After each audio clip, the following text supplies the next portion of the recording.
बिस्मिल्लाहिर्रहमानिर्रहीम। अस्सलामुअलैकुम। रहनुमाए उर्दू में खुश आमदीद।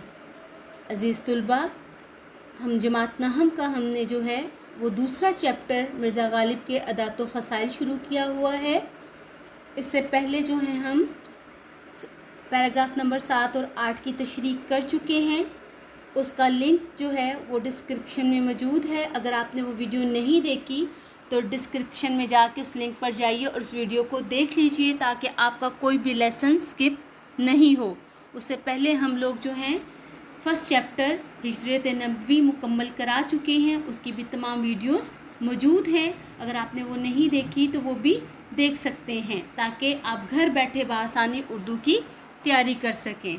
आ जाते हैं हम अपने लेसन की तरफ। इस सबक में हम उर्दू के क्लासिकल शायर मिर्ज़ा गालिब की शख्सियत की नुमायाँ खूबियों से आगाह हो रहे हैं कि वो किस शख्सियत के मालिक थे, उनके मिजाज में कौन कौन सी खूबियाँ पाई जाती थीं।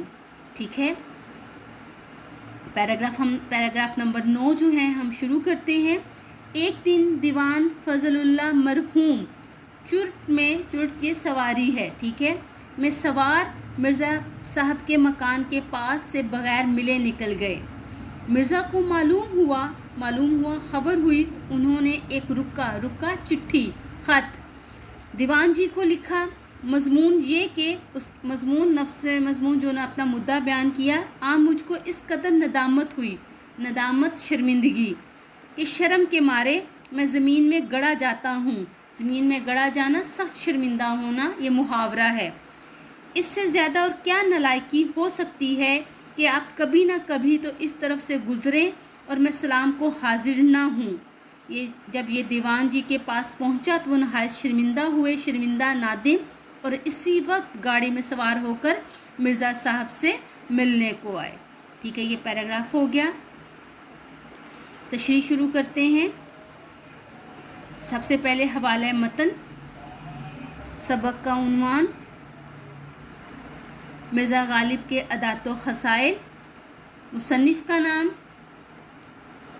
मौलाना अल्ताफ़ हुसैन हाली। उसके बाद आ जाएगा हल्ले लुगत, फिर सियाक़ व सबाक़।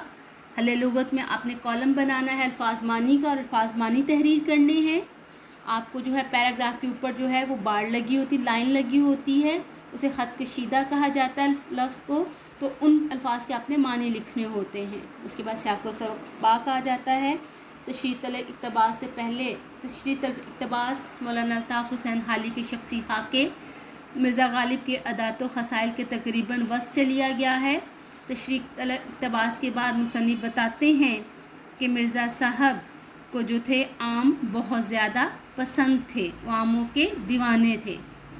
अब आ जाते हैं तशरीह की तरफ। तशरीह की हेडिंग देंगे। मज़कूरा इक़्तिबास में फ़ाज़िल मुसन्निफ़ मौलाना अल्ताफ़ हुसैन हाली हमें मिर्ज़ा गालिब की शख्सियत की नुमायाँ खूबियों से आगाह कर रहे हैं। मिर्ज़ा गालिब जितने बड़े शायर थे उससे भी बड़े और नफीस और आला किस्म के इंसान थे। वो खूबियों का मंबा थे। वो बहुत बड़ी शख्सियत थे। खुददारी उनके अंदर जो थी वो कूट कर भरी हुई थी। वो किसी भी वक्त अपनी इज़्ज़त नफ्स पर जो है वो हरफ नहीं आने देते थे।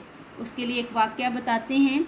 एक दिन जो है दीवान फजलुल्लाह जो थे वो अपनी गाड़ी में सवार जो थे मिर्ज़ा गालिब के जो है मोहल्ले में आए और वहाँ उन्होंने किसी से मुलाकात करनी थी। उनसे मिले और मिर्ज़ा गालिब से मुलाकात किए बग़ैर जो है वहाँ से चले गए। जब मिर्ज़ा गालिब को मालूम हुआ कि दीवान साहब यहाँ आए हैं, उनसे नहीं मिले, तो उन्हें बहुत बुरा लगा कि वो मेरे दोस्त हैं और मुझसे मिले, मुझे अहमियत नहीं दी, मुझसे मिले बग़ैर जो है वो चले गए हैं।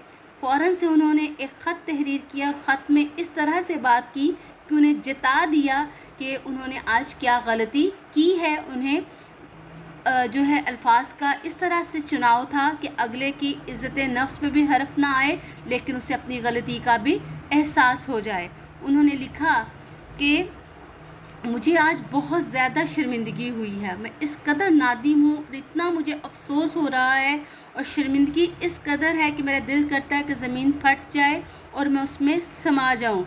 इससे बड़ी جو ہے میری نالائکی کیا ہو سکتی ہے کہ آپ کبھی نہ کبھی تو میری اس طرف سے گزریں، آپ کا گزر ہو اور میں آپ کو ملنے بھی نہ آؤں اور آپ سے سلام دعا بھی نہ کروں، تو یہ اس سے بڑی اور میری جو ہے کم ظرفی کیا ہو سکتی ہے۔ جب یہ دیوان جی کے پاس یہ خط پہنچا اور انہوں نے یہ تحریر پڑھی تو انہیں سخت شرمندگی ہوئی کہ انہوں نے آج کیا غلطی کی ہے۔ اسی وقت اپنی گاڑی نکالی اور وہ مرزا صاحب سے ملنے کے لیے ان کے گھر آ گئے۔